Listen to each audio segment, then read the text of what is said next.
Molt bé, doncs, ara començarem amb el primer exercici. Tornaré a reiniciar l'escena.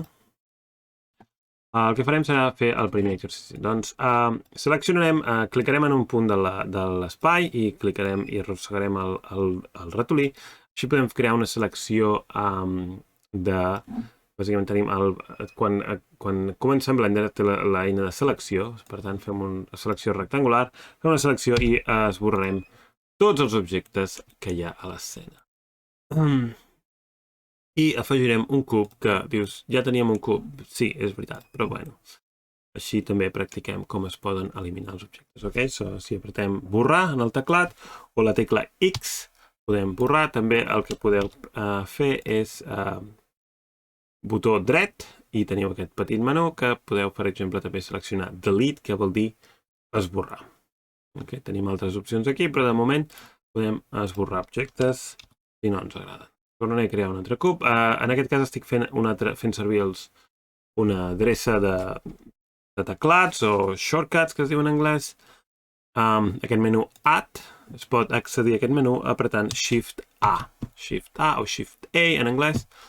Et porta aquest menú que el pots activar directament allà on és el teu ratolí. Si jo estic aquí, puc fer-lo servir aquí, no tinc que estar canviant, anant fins aquí dalt per fer servir aquest menú. Bastant pràctic. Aleshores, anem a fer una cadira molt simple per començar. El que farem serà moure aquest objecte cap amunt.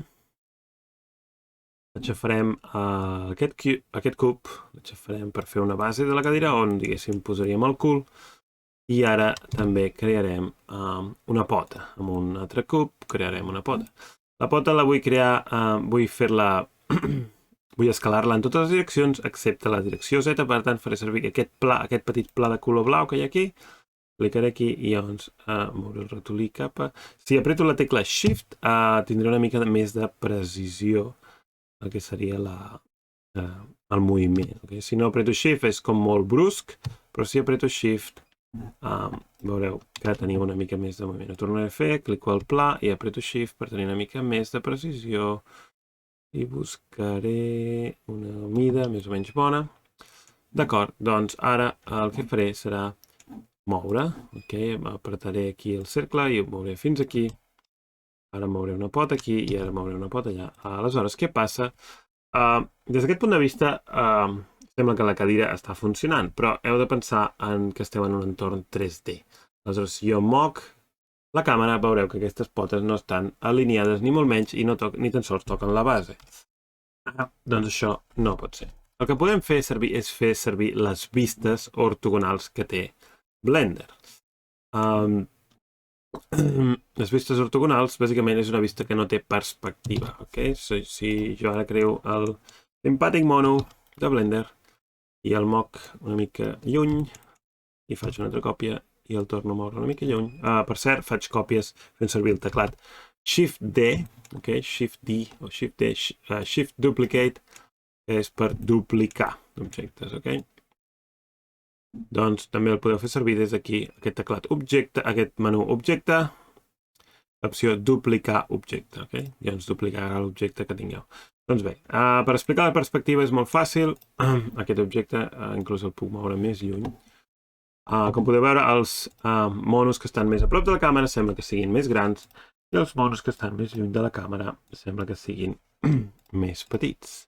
Els mouré una mica més cap aquí per fer un efecte de perspectiva més interessant i per explicar el que és la vista ortogràfica també. Perquè quan jo canvio a una vista ortogràfica i poso des d'aquí, per exemple, veureu que tots aquests monos en realitat tenen el mateix tamany. I això és interessant, però explica molt bé el que és la vista ortogràfica, que és una vista sense perspectiva. Per tant, res és més petit, per molt lluny que estigui, res és més petit, tot es veu igual de gran. Si jo canvio a una vista superior, puc veure que els monos estan separats a una bona distància, però es veuen tots iguals, del mateix tamany. Si jo faig zoom in o zoom out, seria com una vista plana total. En arquitectura, un pla, els plans són tots així. Bé, doncs podem fer servir aquestes vistes, que va molt bé. Podem apretar, si apretem a un d'aquests, a una d'aquestes eixos, el que fa és canviar la vista a una vista superior o lateral o frontal. Podem veure aquí el nom que posa Right Orthographic, que vol dir vista ortogràfica de la dreta. Si apreto aquí, posa Bottom Orthographic, que és vista ortogràfica des de sota. Si torno a apretar aquí, Top Orthographic, que vol dir vista des de dalt ortogràfica, ok? Sense perspectiva. Si moc la càmera, podeu veure que canvia automàticament a perspectiva d'usuari, o sigui, la vista de l'usuari, User Perspective, ok? Doncs bé, això està molt bé, també podem fer servir aquest menú, si no us sentiu còmodes amb això, podeu fer servir aquest menú i anar al View, que vol dir vista, Viewpoint, que vol dir punt de vista, i aquí tenim Left, Right, dreta, esquerra, Back, Front, des d'enrere, des del davant, Bottom, Top, des de dalt, des de baix, i des de la càmera. També és interessant veure aquí que tenim els shortcuts o adreces de teclat per fer servir aquestes vistes. En aquest cas és el control numèric del teclat, o sigui, les tecles, els nombres que estan a la dreta del teclat normal, que és bàsicament el 1, el 3, el 7, per canviar les vistes. Podeu fer servir també aquest menú que va bastant bé. Per què això és útil? Doncs ens anirà molt bé perquè si estem fent una cadira i mirem des de la vista des de dalt, podem veure o alinear les cames, les potes d'aquesta cadira, o si ara canviem a una vista lateral, fet servir el comandament, puc ajustar el tamany de la base, per exemple, o les potes, i és fàcil de veure com tot encaixa bé amb les vistes ortogràfiques i sense l'engany de la vista de perspectiva que a vegades ens pot enganyar. Doncs, ara vull duplicar aquesta pota als costats. Si vaig a la vista des de sota, ho podré veure bastant bé. Puc fer una còpia i alinear-la aquí.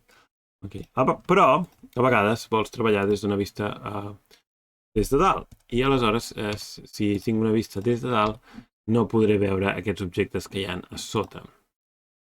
El que puc fer és canviar el shading del viewport, o canviar com es representen els objectes al visor 3D. Això seria en anglès i en català. Doncs com es fa? Aquí, en aquest petit menú d'aquí, està una mica amagat. Podeu veure que hi ha 4 esferes. Una esfera està com ratllada, com línies. Una esfera que és tota sòlida, una esfera que té com una textura i una esfera que té com unes sombres i uns reflexos. Doncs això són els 3 tipus de shading que tenim i per al moment farem servir aquests dos, que va molt bé. Farem servir el de línies, que és el Viewport Shading Wireframe. Wireframe vol dir línies, Doncs amb línies el que veiem són els objectes tots transparents. I això va molt bé per fer un projecte com aquest, perquè volem veure les potes de la cadira i que estiguin perfectament alineades. Si canvio aquesta vista transparent i em poso a la vista superior, puc veure que les potes estan ben alineades. Per tant, quan torno a la vista de sòlida, o sòlida, això seria el Solid View, l'objecte està sòlid, no és transparent, podem veure com funciona. També hi ha gent que li agrada fer servir aquest X-Ray, també va bé, segons com. Jo prefereixo fer servir el wireframe i a més m'agrada fer servir l'adreça teclat o shortcut, que és apretar la tecla Z. Quan apretes la tecla Z, tens aquest petit menú que pots canviar ràpidament de Solid a Wireframe molt ràpid. De fet, quan tens aquests menús es diuen menús pie menus, que són com menús de pastís. La traducció seria. Doncs també veiem els shortcuts, Si apreto aquí ara el 2, em sembla que canvia automàticament.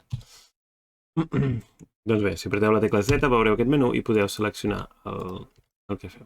De fet, si vas prou ràpid no cal ni que cliquis. Aquests menús van bé perquè si no t'esperes has de clicar una d'aquestes opcions.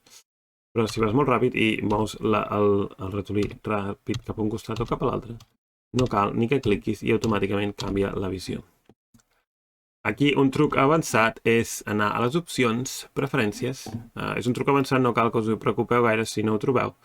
Però si aneu a les preferències de teclat, el Extra Shading Pie Menu, podeu activar això, que és opcions extra pel menú de shading, pel menú de pastís de shading, és una mica complicat traduir tot això. Doncs aquesta opció, si apreteu la Z, ara veieu que té una mica més opcions. Hi ha, per exemple, el Toggle X-Ray, podeu fer, però a mi no m'agrada gaire fer. Jo simplement apreto Z i moc Solid o Wireframe i vaig bastant ràpid així. D'acord, doncs això ha de ser una cadira. Doncs què hem de fer? Duplicar aquestes potes a la part superior. Ok, apretar la tecla Shift-T. O encara millor, puc anar al menú per ensenyar una altra manera de fer-ho. Duplicar objectes, ok. Cancel·laré el moviment apretant el botó dret, ok? Però, tot i que he cancel·lat el moviment, la còpia encara és allà.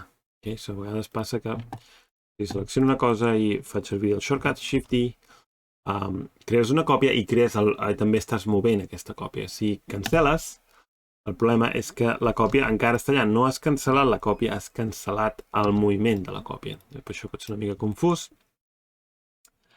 Però és important tenir-ho present. També va bé perquè a vegades el que vols és fer una còpia d'això que estigui al mateix lloc on estava. Per tant, cancel·lo el moviment amb el botó dret i llavors puc pujar cap amunt aquestes potes i aquestes potes ara estan ben alineades amb les de baix, que és el que volia. Molt bé, eliminaré aquestes i farem un altre cub aquí. Doncs aquest cub mateix puc duplicar des d'aquí, moure'l cap aquí. Com podeu veure, l'origen, estic movent des de l'origen del cub i escalaré una mica això i això ho escalaré una mica cap amunt per fer la cadira que volia fer. Una cadira molt simple, que us recomano, si teniu ganes d'explorar, que proveu diferents dissenys. No teniu per què fer aquesta cadira. És més, us recomano que proveu de fer altres tipus de cadires. Podem afegir uns quants detalls. Si fiquem, per exemple, aquí les potes, com unes bigues per aguantar la cadira, no ho sé. No sóc fuster, tampoc, no us ho puc dir exactament.